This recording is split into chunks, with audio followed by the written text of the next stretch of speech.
సందర్శించడం, మీకు యొక్క లక్ష్యాలను కూడా వివరించడం జరుగుతుంది. అందులో భాగంగానే కేజీఎఫ్ ఖమ్మ గ్లోబల్ ఫెడరేషన్ అని ఒక మహానాడు పెద్ద ఎత్తున కార్యక్రమం మన దగ్గరలోనే జరగబోతుంది.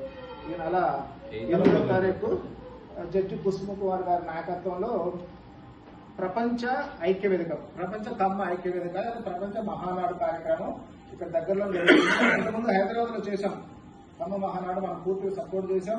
ఎందుకంటే మనం కూడా అందరం ఒకటే. ఎందుకంటే ఖమ్మంలో క్యాథలిక్స్ ఉండొచ్చు, హిందూస్ ఉండొచ్చు, లేదా విడివిడిగా పోతే మనకు ఐక్యత ఉండదు.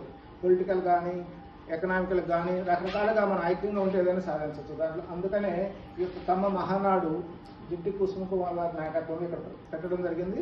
ఇక్కడ కూడా రాజకీయంగా మన కమ్మవారికి సముచిత ప్రాధాన్యత ఇవ్వాలి.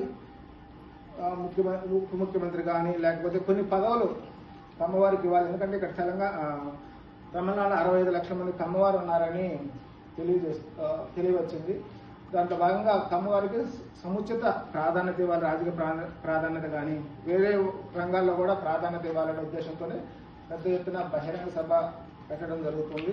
దానికి కూడా మేము మద్దతు ప్రకటించాము. దాంట్లో కూడా మీరు కూడా పెద్ద ఎత్తున హాజరై దాన్ని కూడా విజయవంతం చేయాలని కోరుతూ, దాంట్లో భాగంగానే మనది సపరేట్ గా ఖమ్మ క్యాథలిక్ గ్లోబల్ ఫెడరేషన్ అనేది దానికి అనుబంధం కాదు. మనకు ఒక సపరేట్ ఐడెంటిటీ. మనం దాదాపు 1 లక్ష మంది ఉన్నారని వినికిడి. మనం ఆంధ్రలో కానీ, తెలంగాణలో కానీ, తమిళనాడులో కానీ, కర్ణాటకలో కానీ అన్ని ప్రాంతాల్లో మన వారు 1 లక్ష మంది ఉన్నారని వినికిడి. ఆ 1 లక్ష మందిని మనం ఐక్యం చేయాలి.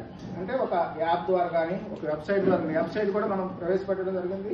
తర్వాత ఒక యాప్ కూడా మీకు త్వరలోనే అందుబాటులోకి వస్తుంది. యాప్లో మీ డీటెయిల్స్ పెట్టేస్తే ఆ డీటెయిల్స్ అన్ని మొత్తం ఎక్కడున్నా అందరికి అందుబాటులో ఉంటుంది. రేపు ఎప్పుడైనా మ్యారేజెస్ కానీ, లేకపోతే స్టూడెంట్స్ స్కాలర్షిప్స్ కానీ, లేకపోతే ఏదో ఒక ఉంటే ఒకరికొకరు హెల్ప్ చేసుకోవడానికి ఉపయోగపడుతున్న ఉద్దేశంతోనే ఒక యాప్, వెబ్సైట్ కూడా తీసుకురావడం జరుగుతుంది. యూట్యూబ్ ఛానల్ కూడా, యూట్యూబ్ ఛానల్, ఈ విధంగా చాలా మనం ఆర్గనైజ్ చేద్దామని. దాంట్లో భాగంగా కొంతమంది మన తమిళనాడు నుంచి కూడా కొంతమంది ఎగ్జిక్యూటివ్ మెంబర్స్ ఉన్నారు. ఆల్రెడీ రిచర్డ్స్ అన్న ఇంకో కొంతమంది యాడ్ అయి ఉన్నారు. తర్వాత కూడా మనం కమిటీస్ వేద్దామని. ఆంధ్రాకి ఒక కమిటీ, తెలంగాణ ఒక కమిటీ, తమిళనాడుకి ఒక కమిటీ, కర్ణాటక ఒక కమిటీ, తర్వాత ఎన్ఆర్ఐ కమిటీ. ఈ విధంగా NRI KCGF committee, Tamil Nadu KCGF committee, Andhra KCGF committee, Telangana KCGF committee, ఈ విధంగా వేసి ఇంకా బలోపేతం చేద్దాం. మనంతా ఐక్యంగా ఉన్నాం. ఇక్కడ ఏ సమస్యలు వచ్చినా మనం యునైటెడ్ గా ఉండి ఫైట్ చేయొచ్చు, లేదా సాధించవచ్చు.